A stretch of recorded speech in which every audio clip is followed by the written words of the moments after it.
Maqaa Abbaa, kan Ilmaa, kan Hafuura Qulqulluu, sadan Waaqa tokkoo. Ameen. Maatiiwwan Kiristoosiin kiristaana, Amaanu'eeliin amantoota, dhalachuu isaatiin dhalattoota kan jedhamtan, biyya keessas alas kan jirtan, maqaa Waaqayyoo dhuma hin qabneen akka mul'atanii, akka miiliyoona geessanii. Ameen. Maqaan gooftaa keenya, fayyisaa keenya, qoricha keenya Yesuus Kiristoos baraa hanga baraatti kan ulfaateef kan galatoome haa ta'u. Kan isaa waamnee hira darbuu kan hin dandeenye haadha jaalalaa, kennaa fannoo jalaa, haadha keenya qulqulleetti dubaroo Maariyaam, haadha Waaqayyo, maqaan ishees kan eebbifamee fi kan galatoome nuuf haa ta'u. Akkuma sadarkaa Waaqayyo isaaniif kenneefitti ergamoota isaa, toloota isaa, wareegamtoota isaa hunduma isaaniifis maqaan isaanii baraa hanga baraatti kan ulfaateef kan galatoome haa ta'u.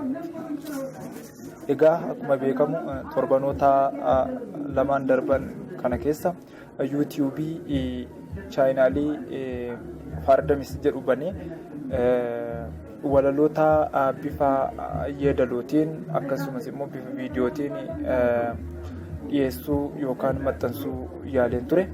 Yaaleen kunis hanga tokko milkaa'aa ta'ee waan itti argameef yeroo ittaanuuti kaasee barnoota gaggabaabaa kan mana amantaa keenya ilaallatan isinii dhiyeessuuf yaaleerra jirra jechuudha. Haa ta'uuti barnoonni kun bifa viidiyootiin waraabamaniitudha kan isiniif darban.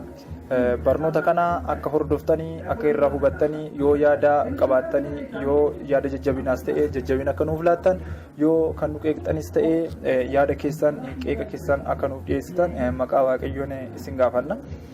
Inni kan biraan namoonni hedduun barnoota warreen yuutiyuubii hin fayyadamne argachuu dhiisuu ni dandeessu. Sababa kanaaf kanuma ilaalcha keessa galchuudhaan warreen namoonni hedduun warri feesbuukii hin banadhaa jecha karaa feesbuukii kennaa Maariyaamii kabbadaa jettanii yoo galtanii achirraas barnoota kana bifa barreeffamaan ni argattu jechuudha. Inni kan biraan barnoota kana dhaggeeffachuu qofa osoo hin taane chaayinaalii yuutiyuubii kana galtanii laayik darbees yaada keessan akkasumas sheer akka gootan maqaa Waaqayyoon isin gaafanna. Inni kan biraan jajjabinni keessan nu barbaachisa. Jajjabinni keessan immoo inni guddaan sabiskiraayib gochuunidha. Sabiskiraayib gochuun akka nu wajjin taatan maqaa Waaqayyoon isin gaafanna. Waaqayyoo nu wajjin haa ta'u hanga dhumaatti nama mana isaa tajaajilu na taasisu hanga bara baraatti. Ameen. Maqaa Abbaa, kan Ilmaa, kan Hafuura Qulqulluu, sadan Waaqa tokkoo. Ameen. Maatiiwwan Kiristoosiin kiristaana, Amaanu'eeliin amantoota, dhalachuu isaatiin dhalattoota kan jedhamtan, biyya keessas alas kan jirtan.